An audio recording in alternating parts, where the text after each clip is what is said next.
بجد اغبى حقنه يعني اتعملت حقنه البرد 3 في 1 دي، حاجه غبيه وموتت ناس. وللاسف المصريين ما بيقتنعوش لا بعلم ولا بطب ولا باي حاجه، هم بيجربوا الحاجه عجبتهم خلاص بالنسبه لهم كده اعتمدوها.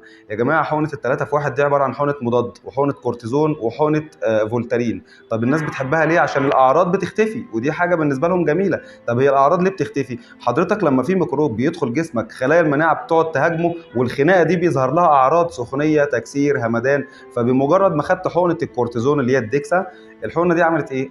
عملت ماسك للاعراض، خبت الاعراض اللي انت متضايق منها، السخونيه والهمدان والتكسير، فبيتهيألك ان انت ايه؟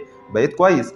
في الوقت ده انت بتخسر مناعتك جدا، وبتاخد اثار جانبيه للكورتيزون على المدى البعيد. وفي حقنه المضاد الحيوي دي عملت لناس كتيره جدا حساسيه قاتله، موتت ناس في الصيدليه وهم واقفين. فما فيش حاجه في الطب اسمها حقنه 3 في 1 ولا حقنه هتلر. وياما وريت لكم فيديوهات لناس اتوفت وصيدليات اتشمعت بسبب الحقنه دي. ما فيش حاجه اسمها اخد حقنه مضاد حيوي عشان عندي دور برد. ما فيش حاجه اسمها اخد حقنه مضاد حيوي في الصيدليه، اصلا المضاد الحيوي الحقن اتخلق للمحجوزين في المستشفى فقط.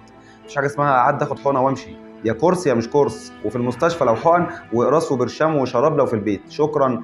انما اخد حقنه كورتيزون عشان اخبي الاعراض واتخدع في ان انا خفيت والحقنه دي جميله وامشي اكررها من نفسي، دي مصيبه طبيه. اتمنى تبطلوا تعملوا التصرف ده.